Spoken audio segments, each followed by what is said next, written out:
అవుతుంది అనేది ఒక వర్షన్ అయితే, సరే ప్రభుత్వం మొండి వైఖరి చూపిస్తుంది అనే కొద్దిసేపు పక్కన పెడితే, మీలాంటి వాళ్ళు ఎవరైతే వాళ్ళకి సపోర్ట్ చేస్తున్నారో వాళ్ళ మీద రేవంత్ రెడ్డి గారే సాక్షాత్తు కొన్ని కామెంట్స్ చేశారు. కొంతమంది రాజకీయ నిరుద్యోగులు లేకపోతే కోచింగ్ సెంటర్ల యజమానులు వీళ్ళ వెనకుండి, కొన్ని రాజకీయ నాయకులు వీళ్ళ వెనకుండి వీళ్ళని రెచ్చగొడుతున్నారు అని, దాంతో ఎంతవరకు ఏకీభవిస్తారు?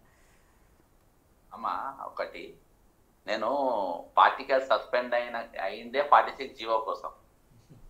46 జంకోవాళ్ళతో నిలబడ్డా, జంకోవతి సక్సెస్ అయింది. 46 జీవోలతో నేను వాళ్ళ ధర్నాలో పార్టిసిపేట్ అయినా, ఆ కాంచెలు అవుతున్నా కాబట్టి నేను కాంగ్రెస్ పార్టీకి సస్పెండ్ అయ్యి బయటికి వచ్చిన తర్వాత మీ దగ్గర నేను జాబ్ ఎట్లా కోరుకుంటా, మీ దగ్గర పోస్ట్ నేను ఎట్లా అడుగుతా? నేను ఫస్ట్ కెళ్ళి కూడా ఈయనకే నేను ఒక 3-4 పార్టీలు మారినటువంటి వ్యక్తి, ఒక ముఖ్యమంత్రి ఆ భాష మాట్లాడదమ్మా. Is a chief minister, is not a chief minister, is a chief minister. ఈరోజు నువ్వు ముఖ్యమంత్రి, ఒక చాలా హుందాగా ఉండాల్సిన వ్యక్తి, హుందాగా మాట్లాడాల్సిన. నువ్వు వాళ్ళని పిలుచుకో, మమ్మల్ని ఎందుకు తీసుకోవాలి? అరే వాళ్ళంతా ఎందుకు బాబు, మీరు రాని, వాళ్ళతో ఏం పని, వాళ్ళతో కోచింగ్ సెంటర్లు అంటున్నావు. కోచింగ్ సెంటర్ మీద నువ్వు మోడీపైన కలిసినప్పుడు ఈసారి ఐటీ రైడ్లు చెప్పి ఒక 150 కోట్లు అంటే నవ్వుతారమ్మా. 150-100 కోట్లు నష్టం వస్తుందని నవ్వుతారు ఎవరన్నా. కాబట్టి ఈరోజు నిన్నటిదాకా వీళ్ళు తీపయ్యారు, ఇవాళ చేదయ్యారు. ముఖ్యమంత్రికి అవగాహన లేని రాజకీయ నాయకులు.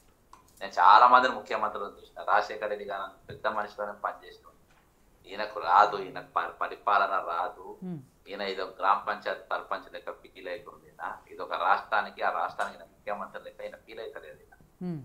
ఈ రోజు నేను కాంగ్రెస్ పార్టీలో లేనప్పుడు నేను ఎట్లా ఇదైతా? నేను ఎప్పుడో చెప్పిన, నేను ఈ దాకా నేను ఏ పోస్టర్గా నేను దేనికి కూడా నేను రాను.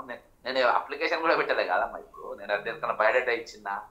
నేను దేనికోసమైనా ఏది నన్ను సస్పెన్షన్ ఎత్తేయమని లెటర్ ఇచ్చిందా?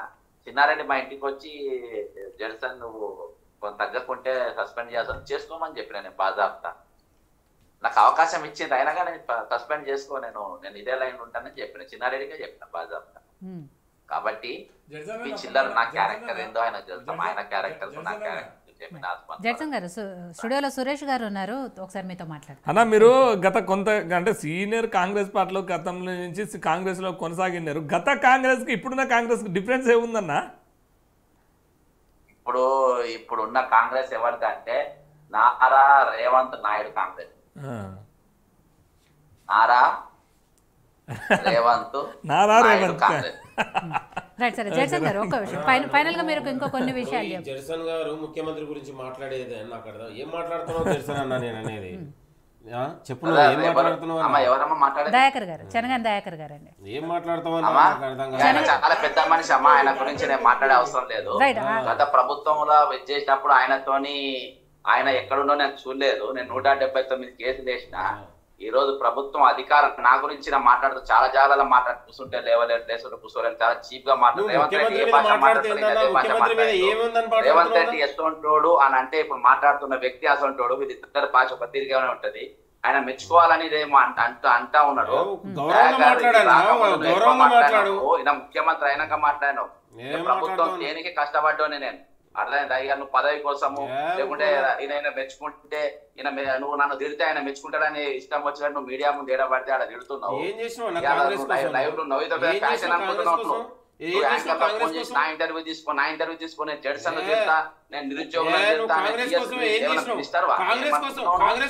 ఏమన్నా ఫైనాన్స్ మినిస్టర్ అనుకుంటున్నావా? ఏమన్నా ఎడ్యుకేషన్ మినిస్టర్ అనుకుంటున్నావా? అనుకుంటున్నావా? నువ్వు గత 10 సంవత్సరాలు కాంగ్రెస్ పార్టీ అధికారులు నువ్వు ఎవరు? నువ్వు ఎక్కడున్నావు? నువ్వు నీ స్థాయి ఏంది? టీవీలో చూపి నువ్వు ఎక్కడ పని చేసినావో నువ్వు మాట్లాడు. టీవీలో ఉన్నాయి ఉంటే నా చరిత్ర ఉంటే నేను ఎంత కొట్లాను. నా గురించి నువ్వు ముఖ్యమంత్రి నువ్వు మాట్లాడుతున్నావు మనం మాట్లాడుతున్నావు. ముఖ్యమంత్రి గంటలు నాకు ఫోన్ చేసి మాట్లాడిన చరిత్ర నాది, ముఖ్యమంత్రితో పనిచేసిన చరిత్ర నాది. అవసరం లేదు. మాట్లాడేటప్పుడు నువ్వు తెలుసుకో. నువ్వు ఎవడో మెచ్చుకోవాలని, ఎవడో పోస్ట్ చేయాలని, ఎవడో నాకు నన్ను ఆశ ఉంటాను తిడతాని నేను అంటారని అనుకోను. గాంధీ భవన్ నా గురించి ఎవరు మాట్లాడితే నువ్వు అర్థం చేసుకో. గాంధీ భవన్ నువ్వు తప్ప నా గురించి మానవత రాయాల్సి అంతే, సీనియర్ ఆయన. ఏ రోజు దాంట్లో వాస్తవాలు లేవు వాళ్ళకి తెలుసు. నువ్వు ఒక్కరే నా గురించి బాగా మాట్లాడుతున్నావు బయట 20 ఏళ్ల నుంచి విద్యార్థి ఉద్యమాలలో ఉన్నావన్నా, ఉద్యోగాల గురించి అగైనెస్ట్ గా మాట్లాడే వాడు నువ్వు జాగ్రత్తగా మాట్లాడు. నువ్వు 20 ఏళ్ల నుంచి విద్యార్థి ఉద్యమాలలో ఉన్నావన్నా.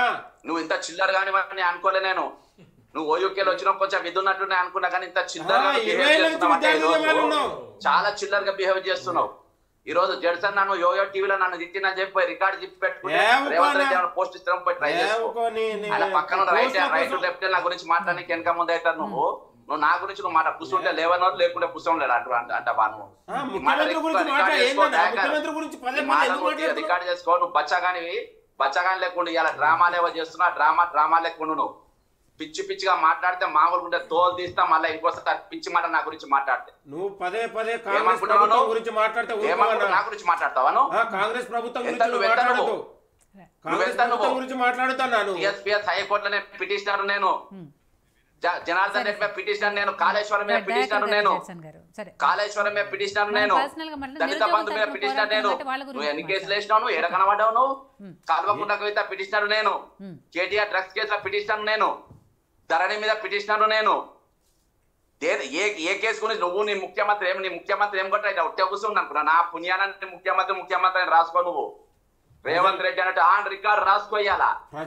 ఇవాళ పక్క చేస్తున్నటువంటి పుణ్యాన, నిరుద్యోగుల పుణ్యాన రేవంత్ రెడ్డి ముఖ్యమంత్రి. రేవంత్ రెడ్డి ఏం కొట్లాట కాలే. Revanth Reddy Kalvakuntla Kavitha business partners. ఆడికోర్ infrastructure రాసుకో దయాకర్. ఆడికోర్ ఇన్ఫ్రాస్ట్రక్చర్ ల ఇద్దరు పార్ట్నర్స్ రాసుకోని చరిత్ర తెలియకుంటే. ఇద్దరు కలిసి వ్యాపారస్తులు, ఇద్దరు బీఆర్ఎస్ తో కలిసి వ్యాపారం పేరు కృష్ణారెడ్డి అని తెలంగాణ దోసుకున్నది చెప్పి మాట్లాడు దమ్మున్నమంటే. సిట్ ఎంక్వైరీ ఏమైంది? ముఖ్యమంత్రి అయిన రోజులైంది మీకు రేవంత్ రెడ్డి. సిట్ ఎంక్వైరీ ఏమైంది?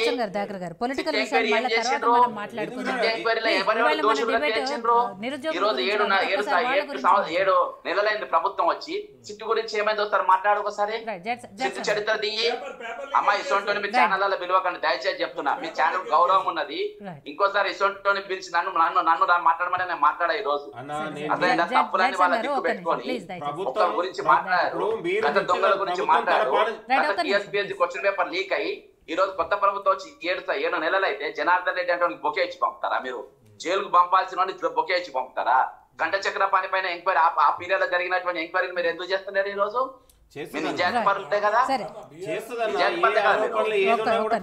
కాబట్టి అమ్మా ఒక స్థాయి ఉన్న అందుకనే లైవ్ డిబేట్ చిల్లరగాలను తీసుకొచ్చి కూర్చోబెడుతుంది. మీరు చిల్లరగాలను బచ్చగాలను పిలిచి నా అసంటోని ఎప్పుడు విలువద్దు దయచేసి. సారీ ఇటువంటి చిల్లరగాలతో మాట్లాడచ్చు.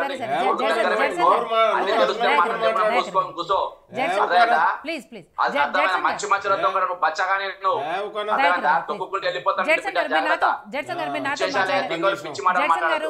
సారీ అమ్మా ఇంకోసారి నన్ను పిలవద్దు. జడ్సన్ గారు ప్లీజ్ నా కాంగ్రెస్ పార్టీ ప్రజలు గెలిపించారు.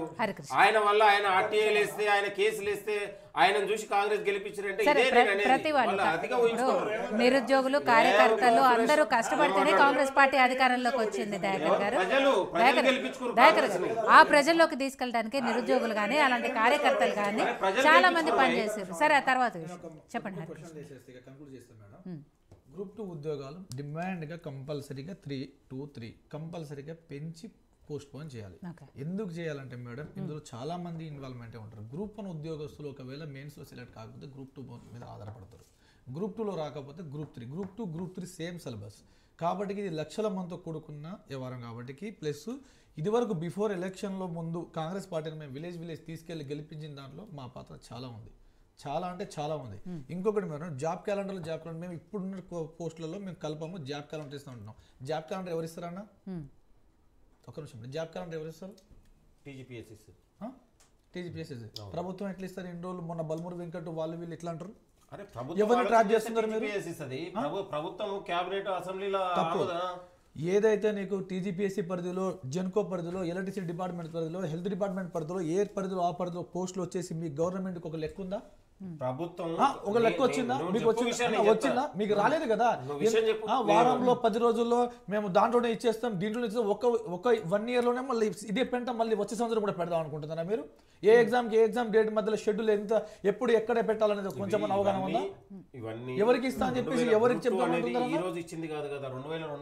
ఇప్పటి వరకు బ్రేకప్ వేకెన్సీ ఉన్నాయి. ఇప్పుడు నాకు తెలిసినంత వరకు 2652 పోస్టులు ఉన్నాయి. 2650 పోస్టులు నేను ఇవ్వమంటారా నన్ను ఇవాళ చెప్పాలా ఎందుకు ఎవరి దగ్గర రాసుకుంటున్నారు ఇదే గత ప్రభుత్వం ఉన్నప్పుడు 61 సంవత్సరాల వయసు పెంచినప్పుడు కేసీఆర్ గారు మొన్న మార్చిలో 17,000 మంది రిటైర్మెంట్ అయిపోయారు ఇప్పుడు కమింగ్ సూన్ మళ్ళీ సెప్టెంబర్ లో మళ్ళీ 26,000 మంది రిటైర్మెంట్ అవుతున్నారు ఎప్పుడెప్పుడు ఎక్కడ గ్రూప్ 2 పోస్టులు ఎక్కడ ఎన్ని వేకెన్సీ పోస్టులు ఉన్నాయి హరికృష్ణ గారు ఫైనల్ గా మీరు ఏం చెప్పదలుచుకున్నారు మీ డిమాండ్లు ఏంటో ఒకటే మేడం మా ఇంత ఉద్యమాన్ని ఇక్కడ దాకా తీసుకొచ్చింది మేము చిన్నగా స్టార్ట్ చేస్తే మా వెనకాల ఏ రాజకీయ పార్టీలు లేరు మేడం ఒకటి మేము చిన్న యూట్యూబ్ ఛానల్ నుంచి మొదలు పెడితే ఈ రోజు మీ యోయో టీవీ దాకా వచ్చి మాకు ఇక్కడ దాకా ఇంత అవకాశం ఇచ్చినందుకు మాకు ధన్యవాదాలు రెండు ఏదైతే స్టేట్ మీడియాస్ ఉన్నాయో కొన్ని మేజర్గా పని కట్టుకొని ఒక్క ఇష్యూస్ పైన కూడా మమ్మల్ని ఇంతవరకు ఒక్కటి హైలైట్ చేసి కూడా మాకు ఇంతవరకు పైకి తీసుకురాలేదు